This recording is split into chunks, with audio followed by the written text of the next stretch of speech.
കഴിഞ്ഞ 4 പതിറ്റാണ്ടായി മലയാള സിനിമയിൽ തന്റേതായ സ്ഥാനം നിലനിർത്തുന്ന നടനാണ് ജഗദീഷ്. ഇപ്പോൾ സിനിമാ ലോകത്ത് തന്റെ സുഹൃത്തായ നടൻ അശോകിനെ കുറിച്ച് സംസാരിക്കുകയാണ് ജഗദീഷ്. സില്ലി മോങ്സ് മോളിവുഡിനോടാണ് ജഗദീഷ് മനസ്സ് തുറക്കുന്നത്.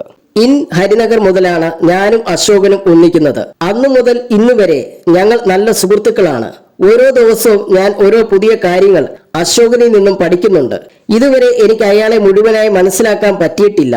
ആർക്കും അതിന് സാധിക്കില്ലെന്ന് ഉറപ്പാണ്. അതാണ് അശോകന്റെ ക്യാരക്ടർ. ഞങ്ങളെ ഞങ്ങളാക്കിയതിൽ ഇൻ ഹരിനഗർ എന്ന സിനിമയ്ക്ക് വലിയൊരു പങ്കുണ്ട്. ആ സിനിമയുടെ സെറ്റ് എന്ന് പറയുന്നത് മുഴുവൻ തമാശയായിരുന്നു. പരസ്പരം കളിയാക്കലൊക്കെയായി നല്ല എൻജോയ്മെന്റ് ആയിരുന്നു. ആ സിനിമ തന്ന സൗഹൃദമാണ് അശോകനും ഞാനും ഇന്ന് കാത്തു സൂക്ഷിക്കുന്നത്. അശോകന്റെ സ്വഭാവം എന്ന് പറഞ്ഞാൽ വെള്ളം പോലെയാണ്. ആരുടെ കൂടെ ചേരുന്നോ അവരുടെ സ്വഭാവം അശോകനും ഉണ്ടാകും.